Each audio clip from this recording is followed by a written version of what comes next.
weirdly enough, that has a nil So obstat and an imprimatur on it as well. he kind of slides that in very slyly, and that's Absolutely. coming from a Jesuit scholar that has that's been reviewed, no doctrinal errors in his work. And there's a lot of it then that in the translation simply is a matter of it's just sensible that way. In flipping over to this tab where we've got the text itself of Romans 3, we've got the logizomata, therefore we reckon, piste dikaiostai,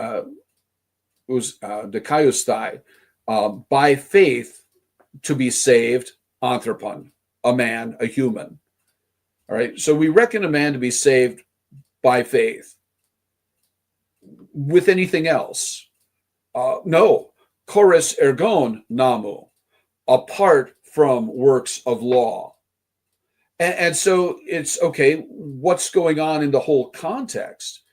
The whole context is setting up the point that you're not saved by the keeping of the law or by any other works. And, when you look at the way that works of law gets used, it becomes clear through the next chapter, especially that through the beginning of chapter 4, that it can't be talking about just the law of Moses, because we go to Abraham, who is, centuries before Moses, and therefore it's not a matter of Abraham being saved or having the ability to be saved by the works of the law of Moses. It's by works at all. And so it becomes just a matter of just the logic is that way. What's kind of interesting in that connection too is then this commentary in the second column. On what basis is boasting excluded? On the principle of faith. And so he comes out with, well, literally, no, but through the law of faith. Thus, by an oxymoron, Paul contrasts law and faith, which is in reality no law at all. Such a use of namas is unparalleled in other Pauline writings, but in 8:2 he will again indulge in oxymoron and refer to the spirit of life as a law. And what's going on here is he's saying, okay, so Paul uses this little turn of phrase. And in fact, it's such a great turn of phrase that Chrysostom, the golden mouthed one, praises Paul for his love of the words and his use of this namas in a way that it wouldn't be normally used. In fact, Paul makes the same basic statement in Galatians chapter 6, verse 16, but he doesn't use namas there. He uses canon. So the canon, the rule. There he's going to go in his detailing to conclude the book of Galatians, the letter to the Galatians, by saying, to those who live according to this canon, this rule. Well, what canon? What rule?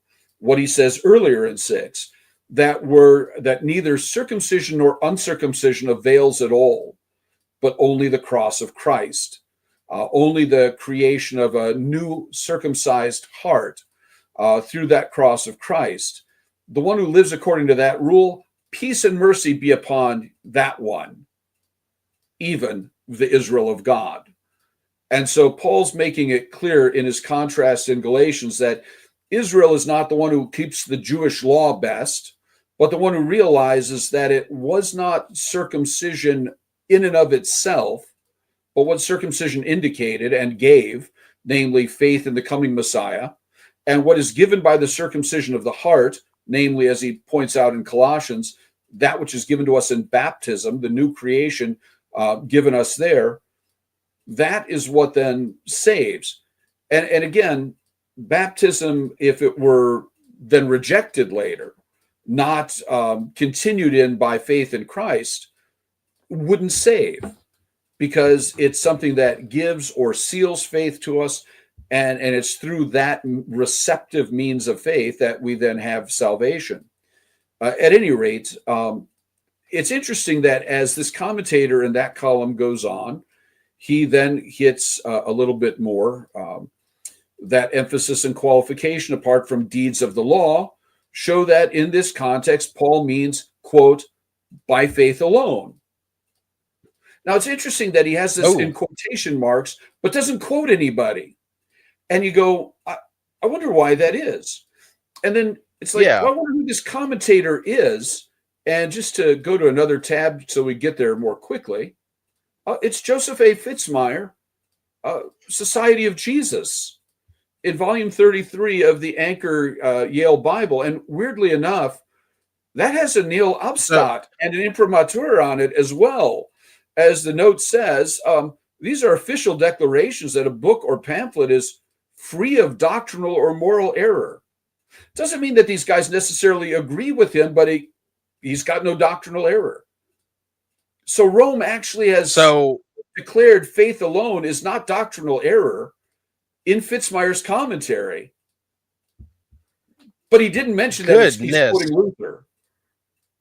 So yeah, he doesn't mention he's quoting Luther. That he kind of slides that in very slyly, like almost like nobody expects to see this, so we just slide it in. But he readily admits that faith alone is the proper interpretation of these things, and that's coming from a Jesuit scholar that has that's been reviewed, no doctrinal errors in his work. That's insane. It seems like No, go ahead. And of course, really, they can't start citing doctrinal error because there's such a history of it showing up anyway. This third column here is William of St. Thierry, who is a 12th century monk. And so he did a commentary on Romans then in the 12th century. He takes it both ways and explains it in both cases, that either way it works out.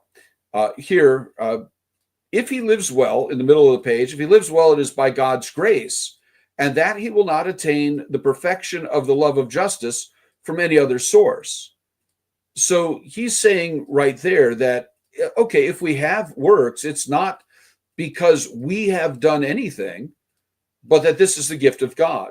Although it is certain that justice comes to no one except from faith, care must be taken lest this be thought to be a reward deserved by faith, or be spoken of as such by those who are puffed up as though wise in regard to justice.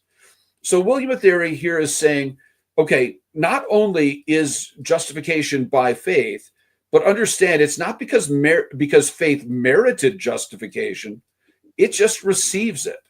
So, I mean, he's talking like Luther and Melanchthon and Chemnitz all the way through. And this in spite of the fact he is still going to be a typical Roman Catholic of his day, a typical monk of his day, very work-centered. And yet he comes to his work-centeredness still realizing that, well, the next line highlighted, faith obtains justification.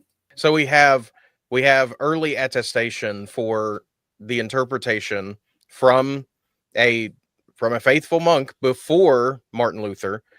We have a Jesuit scholar that is affirming, Luther's translation, but he doesn't cite Luther, but he says faith alone is the proper translation. You also mentioned St. John Chrysostom. One of the quotes I like the most is from Ambrosiaster, where he says, in the commentary on Romans, where he's talking about they are justified freely because doing nothing and giving nothing in return, they are justified by faith alone, by the gift of God.